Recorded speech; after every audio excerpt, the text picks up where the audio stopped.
जय श्री राम। आज मैं आप सभी को वो कथा बताऊंगी, श्री हनुमान जी महाराज और सुरसा का संवाद। क्या होता है उनके संवाद में, उस कथा में क्या होता है, आप लोग बहुत ध्यान पूर्वक सुनिएगा। कथा को हम प्रारंभ करते हैं, बहुत मन लगाकर आप लोग कथा सुनिएगा। जब हनुमान जी लंका को जा रहे थे माता सीता की खोज के लिए, तभी देवताओं के मन में कुछ विचार आया कि इनकी बुद्धि बल की परीक्षा ली जाए। किस प्रकार परीक्षा ली जाए वो आज मैं आप सभी को बताने जा रही हूँ। बहुत ही ध्यान पूर्वक आप लोग सुनिएगा। जात पवन सुत देवन देखा, जानहि कहु बल बुद्धि विसेखा। सुरसा नाम यहिन कै माता, पठैनि आई कही ते बाता। जात पवन सुत देवन देखा, जानहि कहु बल बुद्धि विसेखा। सुरसा नाम अहिन के माता, पठै न्याय कही ते बाता। देवताओं ने पवन पुत्र हनुमान जी को जाते हुए देखा।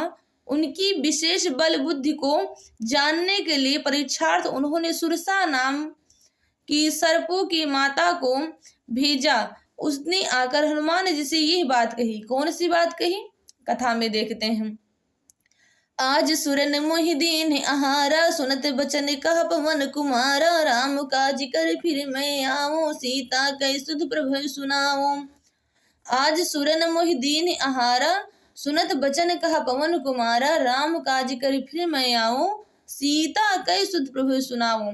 सुरसा ने आकर हनुमान जी से कहा, आज देवताओं ने मुझे भोजन दिया है। यह वचन सुनकर पवन पुत्र हनुमान जी ने कहा, श्री राम जी का कार्य करके मैं लौट आऊं और सीता जी की खबर प्रभु को सुना दूं। फिर आगे कहते हैं हनुमान जी, तब तो बदन पैठियो आई, सत्य कहो मोहि जान दे माई। कौन्यो जतन दिए नहीं जाना, ग्रसिस न मोहि कहो हनुमाना।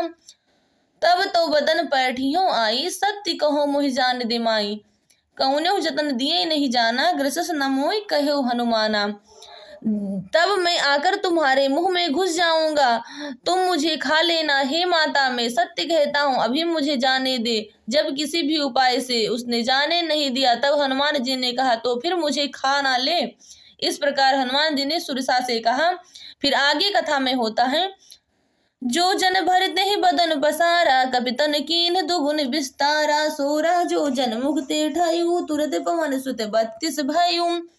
जो जन भरते ही बदन पसारा, कपि तन कीन दुगुन विस्तारा। 16 जोजन मुक्ति ठयु, तुरत पवन सुत 32 भयु। उसने योजन भर 400 कोस में मुंह फैलाया। तब हनुमान जी ने अपने शरीर को उससे दूना बढ़ा लिया। उसने 16 योजन का मुख किया। हनुमान जी ने तुरंत ही 32 योजन के हो गए। अब आगे देखते हैं क्या होता है कथा में। जस जस सुरसा बदन बढ़ावा, तास दूनि कपि रूप दिखावा। सत जोजन तेहि आनन कीन्हा, यति लघु रूप पवन सुत लीन्हा। जस जस सुरसा बदन बढ़ावा, तास दूनि कपि रूप दिखावा। सत जोजन तेहि आनन कीन्हा, अति लघु रूप पवन सुत लीन्हा। अब देखो क्या होता है कथा में। जैसे जैसे सुरसा ने मुख का विस्तार बढ़ाती थी, हनुमान जी उसका दूना रूप दिखलाते थे। उसने 100 योजन 400 कोस का मुख किया, तब हनुमान जी ने बहुत ही छोटा रूप धारण कर लिया। अब देखो हाल। अब आगे क्या होता है। बदन पैठ पुनि बाहर आवा, मागा विदाता ही सिरनावा। मोहि सुरन जेहि लागी पठावा, बुद्धि बल मरम तोर में पावा। बदन पैठ पुनि बाहर आवा, मागा विदाता ही सिरनावा। मोहि सुरन जेहि लाग पठावा, बुद्धि बल मरम तोर में पावा। अब होता है कथा में, सुरसा कहती हूँ, वह उसके मुख में घुसकर तुरंत फिर बाहर निकल आए और उसे सिर नवाकर विदा मांगने लगे। उसने कहा, मैंने तुम्हारे बुद्धि बल का भेद पा लिया, जिसके लिए देवता ने मुझे भेजा था। बाद में वो सारा भेद बता ही दी। फिर आगे कहती हैं, राम काज सब करिहो, तुम बल बुद्धि निधान। आशीष दे गई सो हरख चलो हनुमान।